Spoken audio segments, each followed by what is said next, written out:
Bonjour, bonjour à tous. Ouvrons ensemble l'évangile de ce jour, de ce dimanche. Il s'agit donc du chapitre 25 de Saint Matthieu, à partir du verset 14. Une parabole que le Christ nous offre. C'est comme un homme qui partait en voyage. Il appela ses serviteurs et leur remit sa fortune. À l'un, il donna 5 talents, 2 à un autre, un seul à un troisième, à chacun selon ses capacités. Puis il partit. Aussitôt, celui qui avait reçu les 5 talents alla les faire produire et en gagna 5 autres.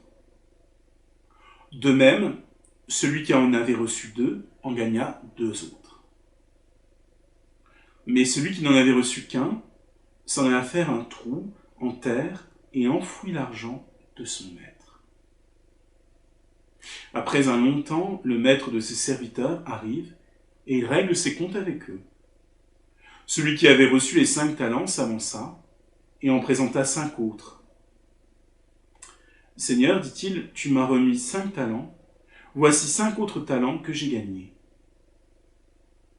C'est bien, serviteur bon et fidèle, lui dit son maître. En peu de choses tu as été fidèle, sur beaucoup je t'établirai. Entre dans la joie de ton Seigneur. Vint ensuite celui qui avait reçu 2 talents. Seigneur, dit-il, tu m'as remis 2 talents, voici 2 autres talents que j'ai gagnés. C'est bien, serviteur bon et fidèle, lui dit son maître. En peu de choses tu as été fidèle, sur beaucoup je t'établirai. Entre dans la joie de ton Seigneur.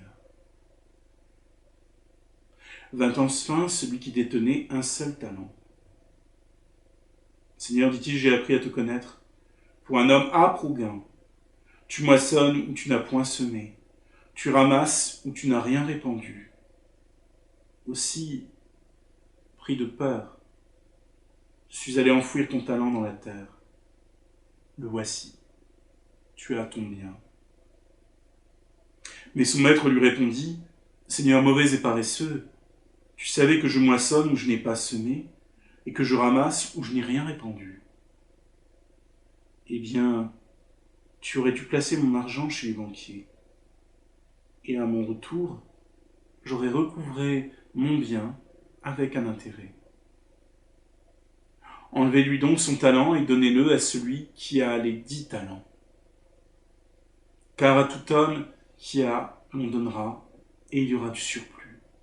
Mais à celui qui n'a pas, on enlèvera ce qu'il a. Et ce propre à rien de serviteur, jetez-le dehors, dans les ténèbres. Là seront les pleurs et les grincements de dents. Une longue parabole qui pourrait nous bousculer, nous sembler injuste, parce qu'après tout, on pourrait prendre la défense de ce troisième serviteur et se dire le pauvre, il a fait ce qu'il a pu, puis il n'a pas causé de tort, il a rendu ce qu'on lui a confié. Mais justement, le Seigneur en question avait misé sur ses serviteurs, leur avait fait confiance. Et l'attitude de ce serviteur, c'est de ne pas voir cette confiance. Et d'avoir peur. Il le dit lui-même. Il a pris peur, il a caché l'argent, il l'a enfoui, il l'a enterré. Il a pris peur et il l'a caché, ce sont les mots qu'on retrouve dans la Genèse. Comme Adam et Ève, après la faute, vont se cacher. Et ils ont peur de Dieu. Et enterrer, enfouir, faire un trou dans la terre, mais c'est un geste de mort. Il fait mourir le don qui lui a été fait. Car si le grain tombé en terre ne meurt pas et ne donne pas de fruits, qu'est-ce qui se passe? Il n'a rien donné. Il n'a pas donné de lui-même cet homme.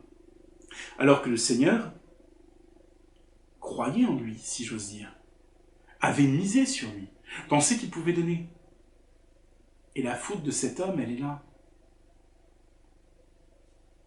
Ce n'est pas de s'être trompé ou d'avoir mal fait qui est en jeu, c'est de n'avoir rien fait. Il est moins grave peut-être d'échouer que de ne pas essayer. Et le Christ nous dit peut-être cela.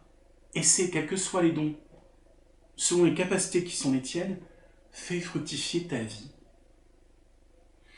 Pour le dire encore autrement, nous avons tous reçu le talent démesuré, la capacité d'aimer. Et elle doit fructifier. Alors vous pouvez trouver que la fin de la parabole est injuste, mais c'est pas simplement un rejet ou un châtiment, ou même une déception. Cet homme s'est déjà fait mourir lui-même. Il est resté dans une stérilité, dans un manque de confiance. Et là encore, la parabole, elle n'est pas un reproche, elle est une interpellation. Finalement, ce qui importe, c'est la question qui surgit de la parabole. C'est très simple finalement comme question. Qu'est-ce que je fais de mes talents? Et là, l'homonymie est confortable. Les talents, c'est une grande masse d'or précieux, ou de métal précieux, d'or fin. Mais les talents que nous avons reçus. Alors peut-être faut-il croire, et c'est une vraie conviction de vie, que chacun d'entre nous, on a des trésors à faire fructifier et à offrir aux autres. Tout homme, par sa vie même, est un trésor précieux. Et cet évangile nous est donné le jour de la 4e journée mondiale des pauvres, voulue par le Saint-Père, le pape François. Et il a choisi un extrait pour intituler cette journée, un verset de la Bible qui vient du livre de Ben Sirac le Sage, « Tends la main aux pauvres ». C'est-à-dire, ces dons que tu as en toi, partage-les. Vous allez me dire, le plus pauvre est quand même puni, pénalisé dans cet évangile, c'est terrible. Après, on pourrait dire, celui qui n'était pas doué, celui qui était pauvre, il est mis dehors, mis à la porte. Je ne suis pas sûr que ce soit ainsi qu'il faille l'entendre. Tendre la main aux pauvres, c'est offrir en effet ses talents. Mais c'est aussi être prêt à accueillir que personne n'est assez pauvre pour ne pas être une richesse pour les autres, pour ne pas pouvoir donner lui-même. Quand il y a ces mendiants dans nos églises qui tendent la main, nous voyons peut-être de l'indigence, pensons peut-être à notre propre générosité, et c'est vrai que c'est un acte de bonté de partager un peu avec eux. Mais quelle est l'histoire de cet homme ou de cette femme parfois? Quel est le talent que nous avons peut-être oublié dans cette personne, qui est peut-être enfoui, enterré, caché, devenu invisible à nos yeux? Et le pape nous interpelle sur ce point, en disant, mais est-ce que tu peux voir la richesse de celui qui à tes yeux n'a rien, de celui qui pour la société n'est peut-être plus rien? Et peut-être, et c'est aussi une journée pour le secours catholique, Caritas, les Caritas internationales, et le secours catholique de nos régions, de notre pays, de se dire, et c'est une démarche qu'ils font depuis des années, chacun, le plus précaire, le plus fragile, a une richesse à donner, est une richesse en soi. Et les dons s'échangent et se partagent. Je pense à ce groupe créatif du secours catholique, d'écriture. J'ai eu la chance de les rencontrer. Et là, c'est moi qui ai reçu des talents. Moi qui suis censé être un littéraire, un homme qui a eu un passé d'étudiant à l'université, qui a fait de longues études. C'est moi qui ai reçu. J'ai vu des talents. Et j'ai remercié ce groupe de femmes de m'offrir les merveilles qui étaient en elles. De poésie, d'inventivité, de beauté. Tendre la main aux pauvres, nous a dit le Saint-Père, c'est peut-être aussi être prêt à accueillir les dons qui sont les siens, les talents qui sont les siens.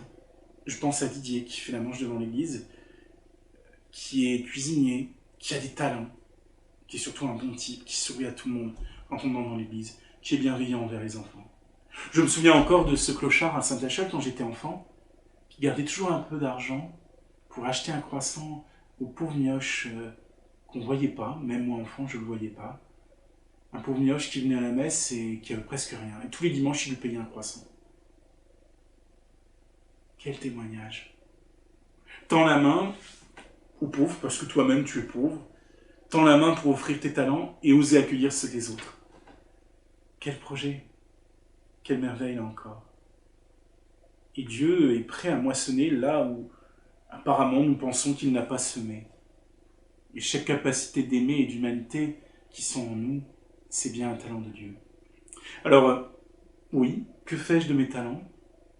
Et comment suis-je prêt à accueillir les talents que Dieu place dans l'autre, même là où moi je n'irai pas chercher, là où ça paraît bien caché derrière une précarité, une apparence qui me fait peur, qui peut provoquer un rejet en moi, c'est vrai, que ce soit par une odeur, ou un visage disgracieux, ou un regard que je n'ose pas croiser.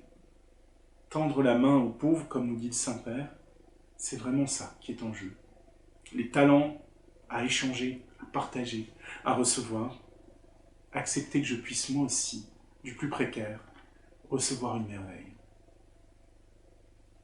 Que Dieu nous donne aussi ce confinement pour faire vivre nos talents. Bon dimanche, à bientôt.